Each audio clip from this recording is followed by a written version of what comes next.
తాకట్లో ఉన్న మీ బంగారాన్ని విడిపించి ఆ రోజు ఆన్లైన్ రేటుకి కొంటాం. Sharma gold company.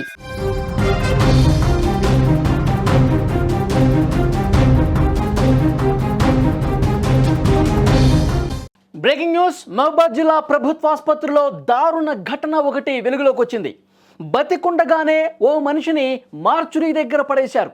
ప్రస్తుతం జిల్లా వ్యాప్తంగా కూడా ఈ ఘటన కలకలం రేపుతున్నటువంటి పరిస్థితి. చిన్నగూడూరు మండలం జయారం గ్రామానికి చెందిన టాక్సీ డ్రైవర్ రాజు ఆరోగ్యం బాలేక ఆసుపత్రికి వచ్చాడు. అయితే పేషెంట్కు అటెండర్ ఎవరు లేరు, కుటుంబ సభ్యులు ఎవరు లేరు, ఆధార్ కార్డు కూడా లేదని చెప్పి అసలు అడ్మిట్ చేసుకోలేదు ఆసుపత్రిలో. రాత్రి సమయం కావటం అప్పటికే బాగా నీరసించిపోయినటువంటి రాజు అక్కడే పడుకున్నట్టుగా తెలుస్తోంది. గుర్తు తెలియనటువంటి శవం అనేటువంటి భావించి అక్కడ మార్చురీలో పడేసినటువంటి పరిస్థితి. అక్కడ ఉన్నటువంటి సిబ్బంది కనీసం ఒక్కళ్ళంటే ఒకళ్ళు కూడా పట్టించుకొని పరిస్థితి. అంటే ప్రభుత్వ ఆసుపత్రిలో పరిస్థితులు ఎంత దారుణంగా తయారయ్యాయన్న దానికి ఈ ఘటన నిదర్శనంగా నిలుస్తున్న పరిస్థితి.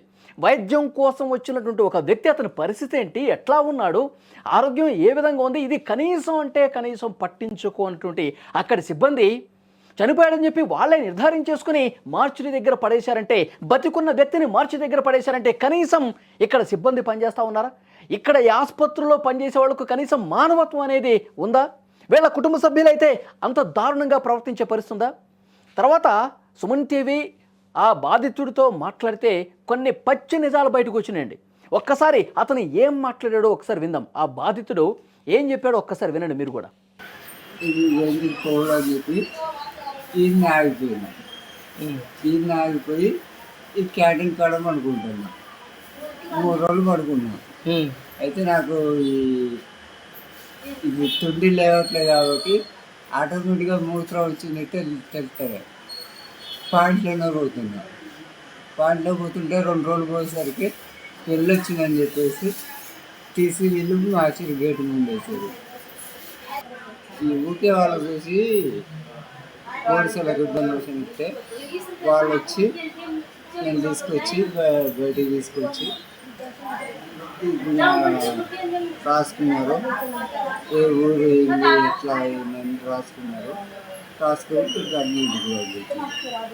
చూడండి పరిస్థితులు ఎంత దారుణంగా ఉన్నాయో. అతను వైద్యం కోసం వచ్చాడు, చికిత్స పొందుతామని వచ్చాడు, ఆరోగ్యం బాగాలేదు, అతను అసలు జాయిన్ చేయించుకోలేదు. మనకు వస్తున్నటువంటి ఇన్ఫర్మేషన్ ఎలాంటి అటెండర్స్ లేరు, ఆధార్ కార్డు లేదు, నీ దగ్గర ఎలాంటి సమాచారం లేదు, మేము మిమ్మల్ని జాయిన్ చేయించుకోమని చెప్పేసి అన్నారంట. తర్వాత అతను అక్కడే ఓ పక్కన వరండాలో పడుకుంటే అతను లేవలేని పరిస్థితి ఉంది. తుంటి ఇబ్బంది ఉందంట, లేచి మూత్రానికి కూడా వెళ్ళలేనంత పరిస్థితి ఉంది. ప్యాంట్లోనే అతను మూత్రం చేసుకున్న పరిస్థితి. అక్కడ ఉన్నటువంటి వాళ్ళు ఇక్కడ స్మెల్ వస్తుంది, ఇతను ఎక్కడి నుంచి తీసేయండి అని చెప్పి తీసేశారు. అక్కడ ఏదే స్వీపర్సా లేకపోతే అక్కడ ఉన్న కాంపౌండర్సా ఇంక ఇతర సిబ్బందా వైద్యులా ఇవంతా కూడా క్లారిటీ రావాల్సి ఉంది. కనీసం మానవత్వాన్ని మరిచిపోయి దుర్మార్గులు ఏం చేశారు, ఇతన్ని తీసుకెళ్ళి మార్చురీ దగ్గర పెట్టేశారు. అంటే ఇక్కడ స్మెల్ వస్తుందంట, ఈయన మూత్రం పోస్తూ ఉన్నాడంట, తీసుకెళ్ళి మార్చురీ దగ్గర పడేశారు. అతను ఎంత బాధాకరమైనటువంటి విషయం చూడండి. అంటే మనుషులు పూర్తిగా ఏ విధంగా తయారైపోయారు. వీళ్ళు కనీసం నిజంగా వీళ్ళ కుటుంబ సభ్యులే ఇలాంటి పరిస్థితి ఉంటే వాళ్ళు మార్చురీలో పడేస్తారండి? ఇంత దుర్మార్గం కాకపోతే. మూత్రం స్మెల్ వస్తుందని తీసుకెళ్ళి మార్చురీ దగ్గర పడేశారంట.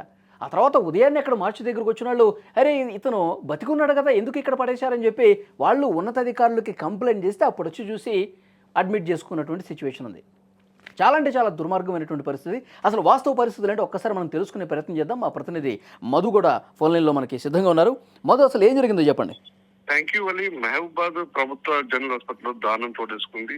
మానవత్వ విలువలు కూడా మంట కలిసిన వేళ అందరు కూడా అంటున్న సందర్భం ఉంది. అంటే మనిషి బతుకుండగానే మార్చిలో భద్రపరిచిన అంటూ మనకు తెలుస్తుంది.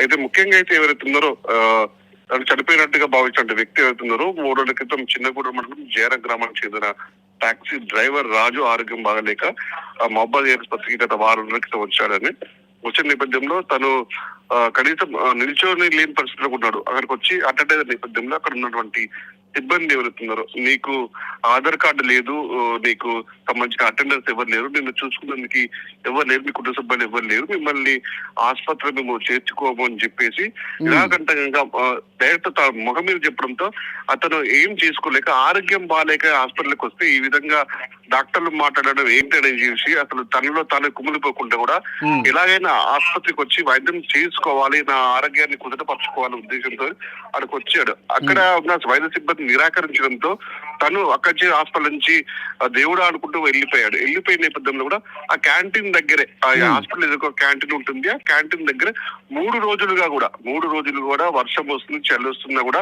3 రోజులుగానే పట్టించుకోకుండా అక్కడే ఒక అనాథలుగా పడిన సందర్భంలో కూడా అక్కడికి ఇప్పుడు క్యాంటీన్ దగ్గరికి చాలా మంది వస్తుంటారు కదండి, సిబ్బంది వస్తుంటారు, వైద్యులు వస్తూ ఉంటారు, అక్కడ అందరూ తిరుగుతూనే ఉంటారు, క్యాంటీన్ నుంచి ఆసుపత్రికి వస్తూ పోతూ ఉంటారు. కానీ కనీసం ఒక్కళ్ళంటే ఒకళ్ళు ఎందుకు గమనించలేదు, గమనించినా మనకెందుకులే అనుకున్నారా, అసలు ఇతనికి వైద్యం చేసేది ఎందుకులే అని చెప్పేసి అనుకున్నారా? ఇంత నిర్లక్ష్యం ఏంటి? ఆసుపత్రిలోనే కదా ఇది జరిగింది. వలి జనరల్ ఆసుపత్రి అంటే మహబూబ్ జిల్లా వ్యాప్తంగా రోగులు మొత్తం అక్కడికి రోజు వస్తుంటారు, వందల సంఖ్యలో రోగులు వస్తున్న సందర్భం ఉంటుంది.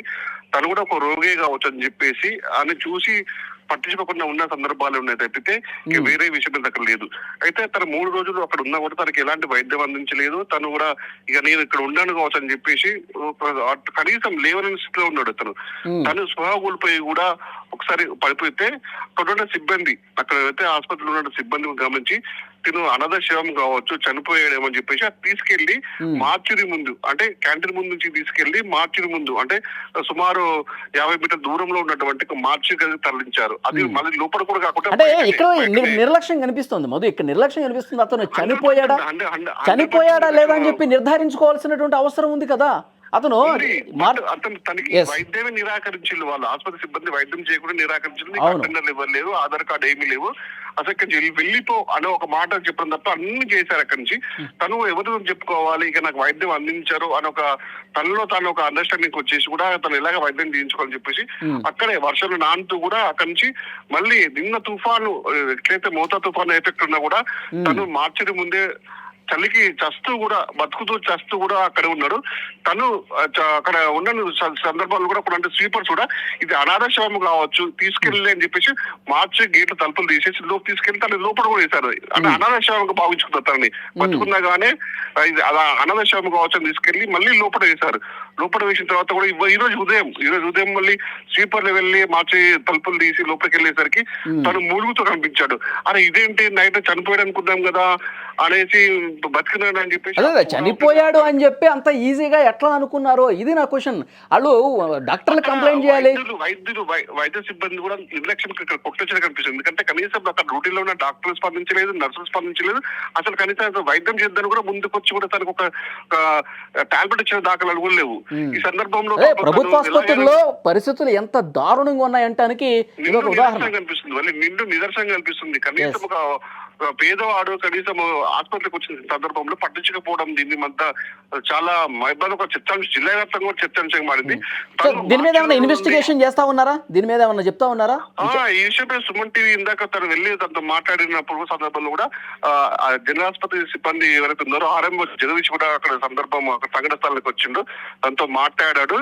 తనతో మాట్లాడిన నేపథ్యంలో మనం కూడా డాక్టర్ జయేష్ సంప్రదించారు. అసలు ఏంటి ఇంత నిర్లక్ష్యంగా కనిపిస్తున్నారు అంటే తన దృష్టికి ఇంతవరకు రాలేదు, తన వారం రోజులు ఇక్కడ తిరుగుతున్నాడని, కనీసం నా దృష్టికి వస్తే నేను తనకి ట్రీట్మెంట్ ఇప్పించి తన ఆరోగ్యాన్ని బాగుపరిచేవాడిని, కనీసం నాకు ఎవరు చెప్పలేదు. ఇది కొంచెం సిబ్బంది నిర్లక్ష్యం కనిపించినా కూడా దీన్ని ట్రేస్ అవుట్ చేస్తాను, అతనికి తక్షణ వైద్య సహాయం అందిస్తానని చెప్పేసి ఒక మాటలు మాత్రం చెప్పిన మా సందర్భం అయితే ఉంది. వాళ్ళు మనకైతే ఓకే మధు, మళ్ళీ ఒకసారి మిమ్మల్ని కాంటాక్ట్ చేస్తాం. ఒకసారి పోలీసు అధికారి కూడా దీని మీద మాట్లాడారు, ఈ ఘటన మీద. ఆయన ఏమన్నారు ఒకసారి వినండి. ఎస్ఐ గారు ఇక్కడికి వస్తే అక్కడ మార్చిలో అన్నుండేది పడిందని చెప్పి నేను చూసాక బతికింది తీసుకొచ్చి ఎస్ఐ గారు ఇక్కడికి వస్తే అక్కడ మార్చిలో అన్నుండేది పడిందని చెప్పి నేను చూసాక బతికింది తీసుకొచ్చి అది మళ్ళీ అతను బతికే ఉన్నాడని తెలుసుకున్న తర్వాత మళ్ళీ ఆసుపత్రిలో అడ్మిట్ చేసినటువంటి పరిస్థితి. అంటే అక్కడ వైద్యులు ఎంత నిర్లక్ష్యంగా ఉన్నారనేది కూడా క్లియర్గా అర్థమవుతుంది. ఒక మనిషి బతుకున్నాడా లేదా, అతనికి వైద్యం అందించాలా, ఇవేమీ పట్టించుకోవాలా, పూర్తిగా నిర్లక్ష్యం. ఎవడైతే మనకేంటి, ఎవడు ఎట్లా పోతే మనకేంటి, వాడు చచ్చాడ బతికి. అంటే పేదలంటే అంత చులకనా? అంటే వైద్యం చేయించుకోవడానికి వచ్చిన వ్యక్తి వెంట ఎవరూ లేకపోతే ఇంత నిర్లక్ష్యంగా ప్రవర్తిస్తారా? అదే మీ కుటుంబ సభ్యులైతే, అదే మీ దగ్గర వాళ్ళైతే ఇంత దుర్మార్గంగా ప్రవర్తించే పరిస్థితుందా, ఇంత దారుణంగా బిహేవ్ చేసే పరిస్థితుందా? పూర్తిగా అసలు మనుషులకి మానవత్వం చచ్చిపోయిందని చెప్పి దీన్ని బట్టి అర్థమవుతుంది. అతను చెప్తా ఉన్నాడు, ఆ బాధితుడు, నాకు మూత్రం వస్తుంది, లేవలేనటువంటి పరిస్థితి ఉంది, కనీసం నన్ను పట్టించుకోలేదు, స్మెల్ వస్తుందని చెప్పి తీసుకెళ్లి మార్చిలో అక్కడ గేట్ దగ్గర పడేశారంట. ఎంత దుర్మార్గం చూడండి. ఈ విధంగా అక్కడ మార్చిలో పడేసినటువంటి వాళ్ళు ఎవరు ఏ వైద్యుడైనా సరే, ఆసుపత్రిలో పనిచేసే ఏ సిబ్బంది అయినా సరే, నేను చెప్తా ఉన్నాను, ఇప్పుడు ఎవడు మూత్రం చేసినా అదే స్మెల్ వస్తుంది, గుర్తుపెట్టుకోండి. ఇంత చులకన పేదవాడికి వైద్యం చేయడం కోసమే కదా ప్రభుత్వాలు అంత ఖర్చు పెట్టి ప్రభుత్వ ఆసుపత్రులు నడిపించేది. వాళ్ళకే మీరు వైద్యం చేయకుండా ఇంత నిర్లక్ష్యం చేస్తే ఇంకా మీ వృత్తికి మీరు ఏం న్యాయం చేసినట్టు? కనీసం అంటే కనీసం మానవత్వం లేకుండా ఇంత దుర్మార్గంగా బిహేవ్ చేసిన చాలా కఠినంగా యాక్షన్ తీసుకోవాలండి. ఆ పోలీస్ అధికారులతో మరొకసారి సుమన్ టీవీ కూడా మాట్లాడుతుంది. ప్రభుత్వ ఆసుపత్రుల్లో ఎలాంటి దారుణమైనటువంటి పరిస్థితులు ఉన్నాయన్నది కూడా అర్థమవుతుంది. వాళ్ళు నిర్లక్ష్యంగా బిహేవ్ చేసిన వాళ్ళు పాపం ఆ వ్యక్తిని తీసుకెళ్లి మార్చిలో పడేస్తారంటే ఎంత దుర్మార్గం చూడండి. ఇలాంటివి రిపీట్ కాకుండా చూడాలంటే ఇక్కడ బాధ్యుల్ని కఠినంగా శిక్షించాల్సినటువంటి అవసరం ఉంది, వాళ్ళ మీద కేసులు పెట్టాలి.